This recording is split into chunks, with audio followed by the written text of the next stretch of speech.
Vers 1000, les Turcs ghaznavides, centrés sur l'Afghanistan, entament de multiples raids contre l'Inde du Nord, et ils annexent notamment le Pendjab, au nord de la vallée de l'Indus. Des Iraniens, les Gourides, commencent à supplanter les Ghaznavides en Afghanistan dès 1150, et ils s'avancent jusqu'à Delhi peu avant 1200. Un général turc poursuit ensuite les conquêtes sur toute la vallée du Gange avant de se proclamer sultan en 1206.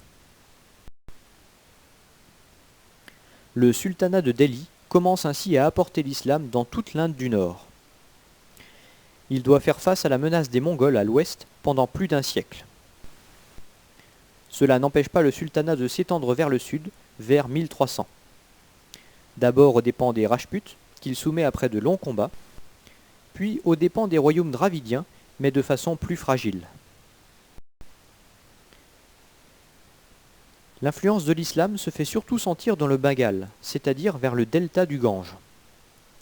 La raison est peut-être le défrichement de la jungle par les musulmans, qui augmente fortement la densité de population à cette époque.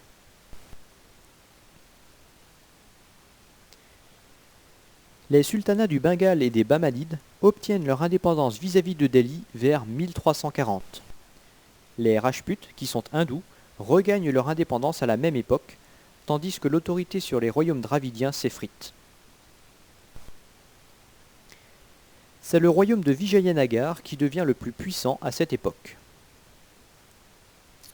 Alors que le sultanat sombre dans la guerre civile à la fin du XIVe siècle, c'est le turco-mongol Tamerlan qui lui donne le coup fatal. Il s'empare de Delhi et pille le pays de fond en comble. L'Inde du Nord retrouve alors sa configuration en petit royaume. Le sultanat de Delhi est reconstitué peu à peu par des chefs afghans vers 1500, mais il ne regagne pas l'extension originelle. À la même époque, le sultanat des Bamanides se fragmente.